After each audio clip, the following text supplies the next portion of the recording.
Okay, so today I'm going to read the story, The Three Little Pigs. Once upon a time, there were three little pigs who lived in a cozy cottage on the hill. They loved to eat all of the delicious food their mother made them every day. They ate so much that it wasn't long before the three little pigs had grown so big that there was no room for them in the cozy cottage anymore. "I'm sorry," said their mother one morning, "but it's time you made your way in the world."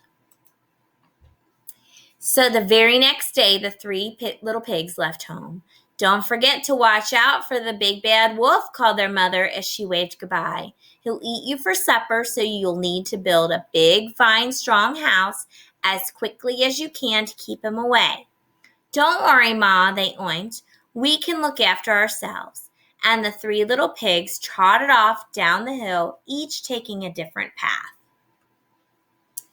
It wasn't long before the first little pig met a farmer pulling a cart filled with straw. "Please, may I buy some straw to build a house?" asked the little pig. "Of course," replied the farmer, "but a straw house won't be very strong." But the little pig didn't listen. Soon he was busy stocking the bundles of straw for his new house. In no time at all, the house of straw was finished, and the little pig went inside for a nap. He had just shut his eyes when there was a knock at the door. It was the big bad wolf, and he was hungry. Little pig, let me in," growled the wolf. "No," cried the little pig, "not by the hair of my chinny chin chin." "Then I'll huff, and I'll puff, and I'll blow your house down," laughed the wolf. And that's just what he did. Huff, puff, whoosh. Meanwhile, the second little pig was walking along the road when he saw a woodcutter piling up sticks. "Please, may I buy some sticks?" he asked politely. "I want to build a house."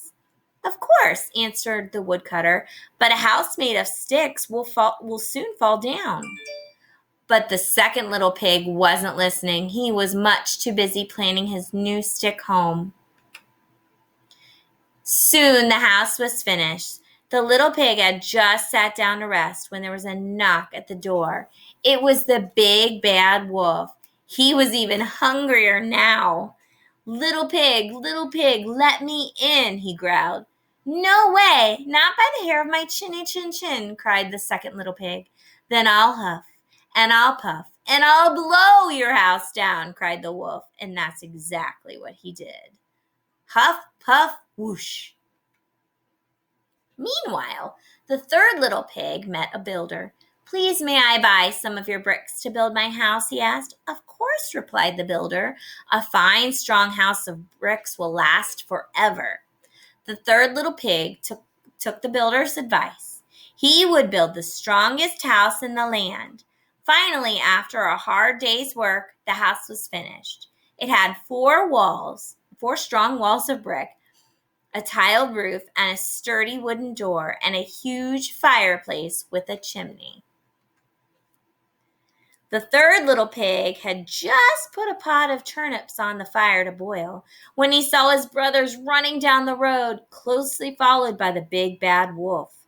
"Quick," cried the third little pig, "hide in here."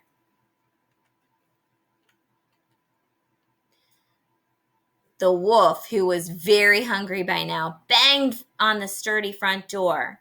Little pigs, let me in," growled his tummy, rumbling very loudly with hunger. "No way, not by the hairs of our chinny chin chins," cried the three little pigs. "Then I'll huff, and I'll puff, and I'll blow your house down," laughed the wolf. So he huffed, and he puffed, and he puffed, and he huffed, but the brick house stood firm. The wolf was furious. He climbed up onto the roof and shouted down the chimney, "If I can't blow your house down, I'll come down the chimney and gobble you all up." The big bad wolf jumped and landed with a huge splash in the pot of turnips boiling on the fire below. Yow! He leaped up with a scream and ran out of the house, never to be seen again. And the 3 little pigs lived happily ever after in the house made of bricks. The end. Now, I am also going to be reading the true story of the 3 little pigs, and we're going to talk about how these stories are alike and how they're different. I hope you enjoyed it.